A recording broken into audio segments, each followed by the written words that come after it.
From UFOs to psychic powers and government conspiracies, history is riddled with unexplained events. You can turn back now or learn the stuff they don't want you to know.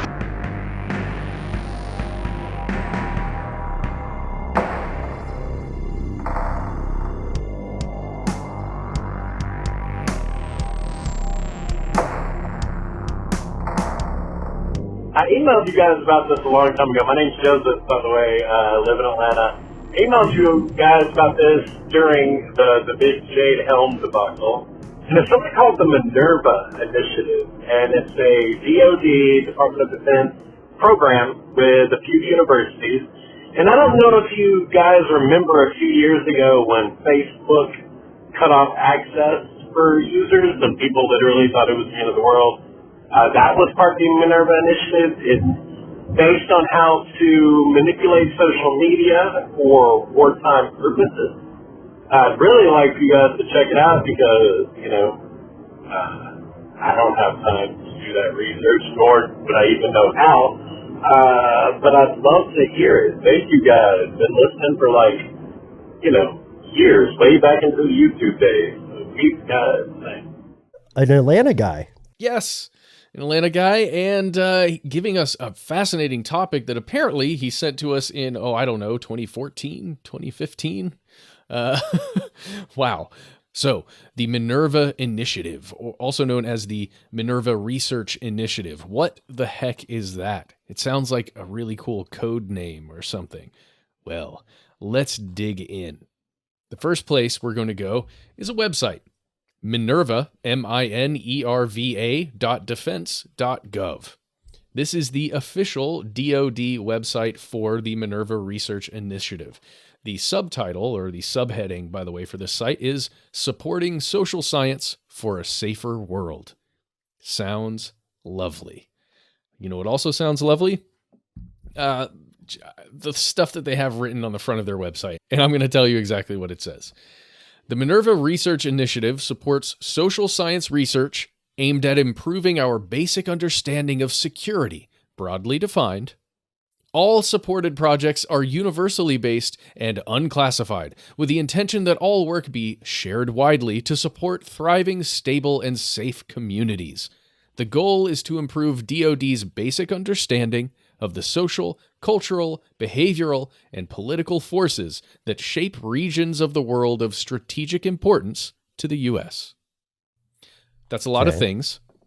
It's a lot of things. There's some nice air in those words. Yeah. Sure.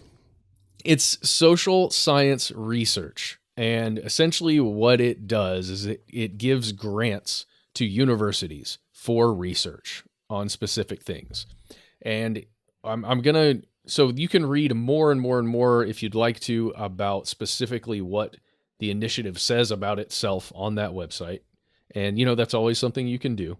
There's also a blog on that website. It is named Owl in the Olive Tree.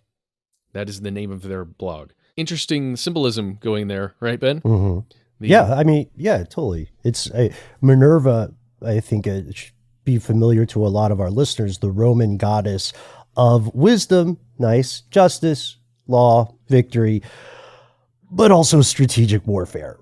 Yep. Yeah, that came later.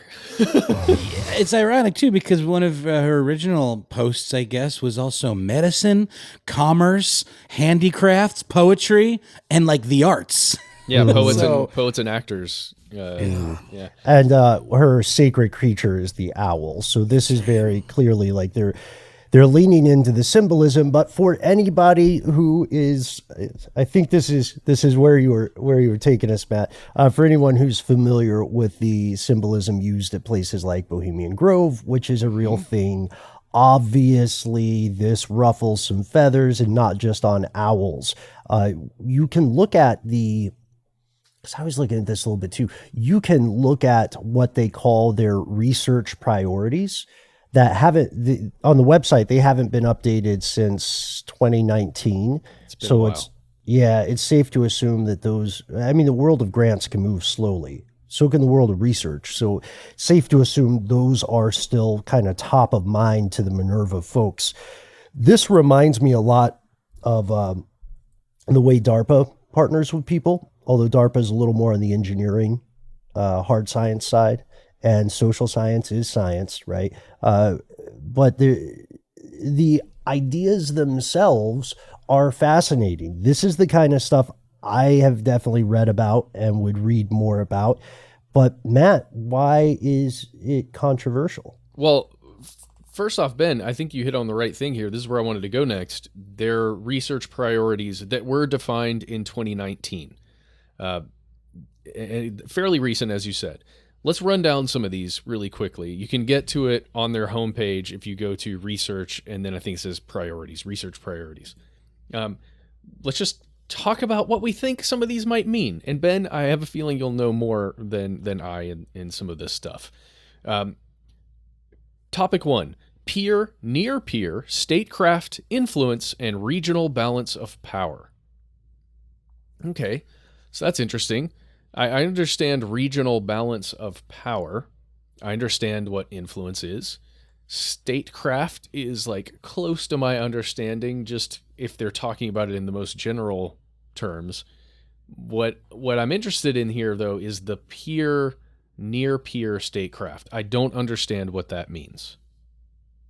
Okay, so peer, near peer statecraft it's a little buzzwordy of a way to say it, but think of it in terms of the biggest brute in the room. And I'm not calling these states brutes, but like if you look at North America, the continent, then the United States is the largest burrito in the Taco Bell bag.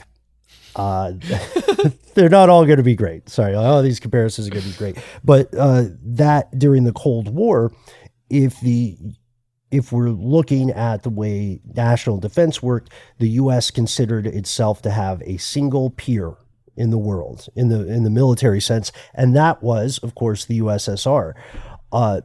Things that are near peer would be things that are close enough to some level, whatever the metric is, whether that's economic heft, whether that's military might, what have you.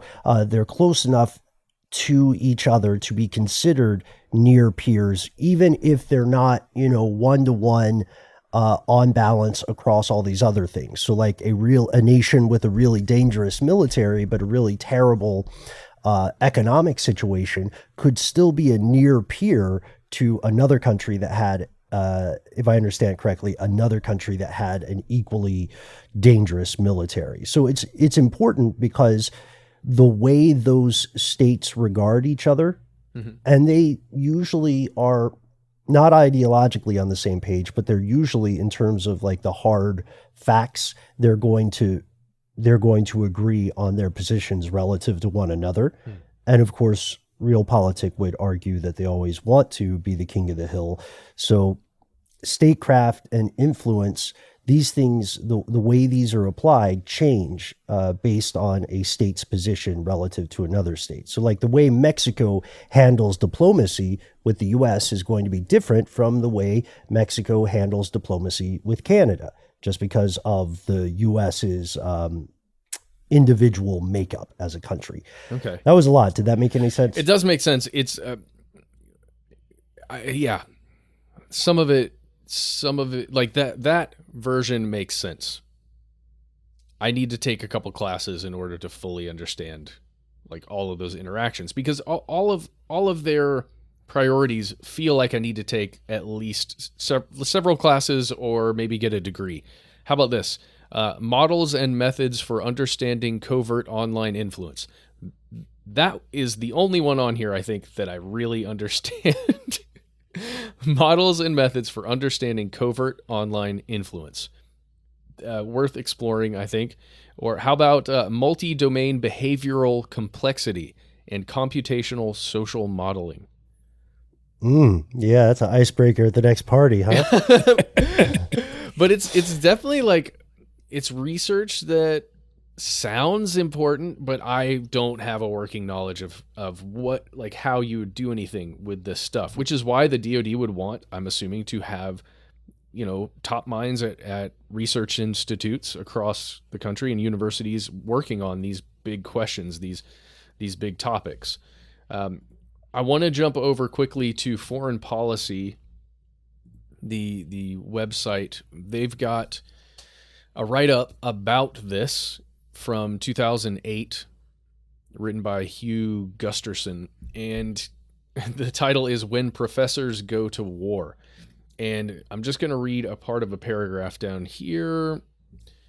It says it's talking about these big questions that exist for the Defense Department, and from everything from the Vietnam War questions about leaders in Vietnam and communicating with the United States, and how policy like shaped the interaction that occurred in the Vietnam War, and everything to issues in the Middle East, and responses and responses to situations within countries in the Middle East, and how that affects like what actually occurred. I mean, it's really interesting, big questions, but let me just jump to what the writer actually says here. In an attempt to mobilize academic expertise to address such questions, Secretary of Defense Robert Gates, that name should ring a bell, recently announced Project Minerva. Under Minerva, the Pentagon has allocated $50 million for academics to work on a number of fronts, writing about the connections between religion, especially Islam, and terrorism, translating, analyzing, and publicly archiving documents captured in the Iraq War, creating a centralized archive of publicly available documents on Chinese military doctrine and technology, and submitting blue sky proposals for the development of new paradigms that Gates likened to the role played by game theory during the Cold War. This sounds eerily similar to stuff that we've been talking about recently, Ben.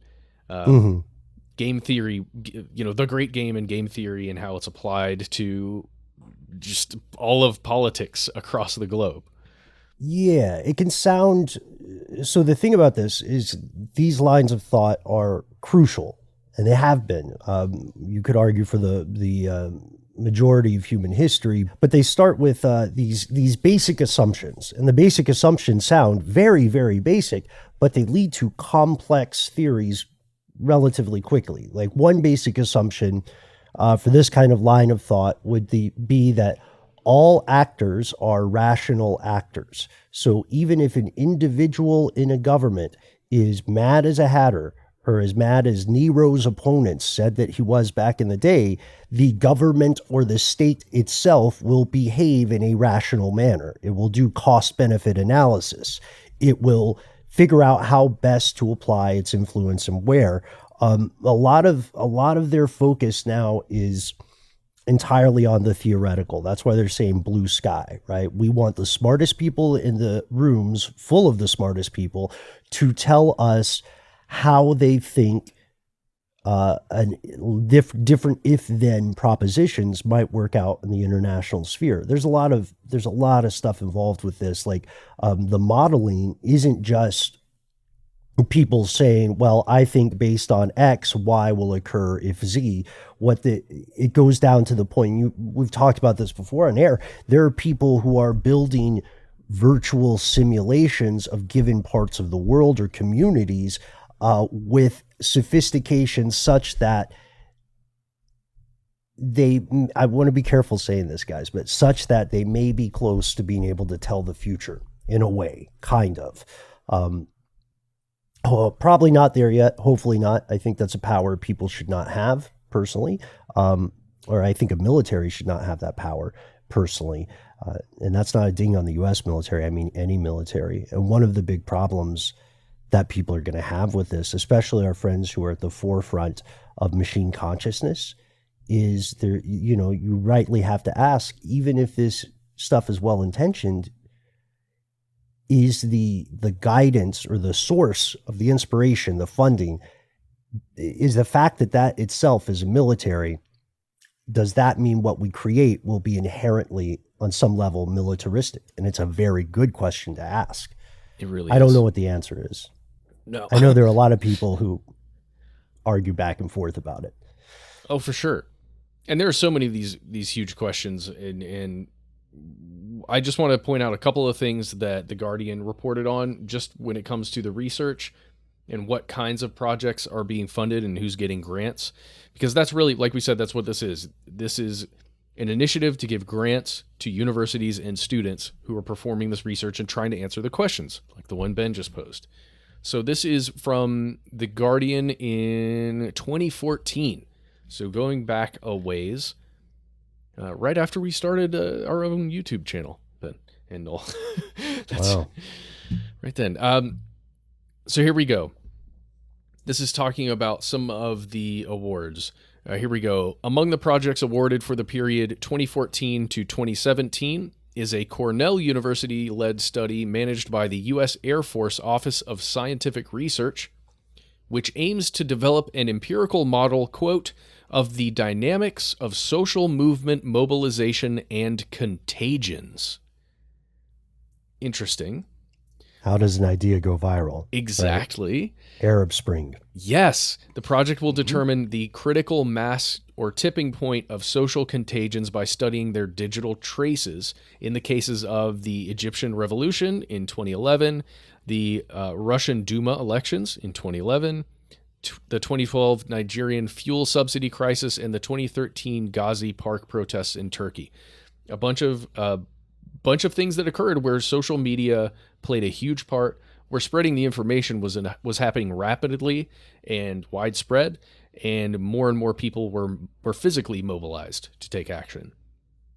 And there's another one out of the University of Washington that seeks to, quote, uncover the conditions under which political movements aimed at large-scale political and economic change originate, along with their characteristics and consequences.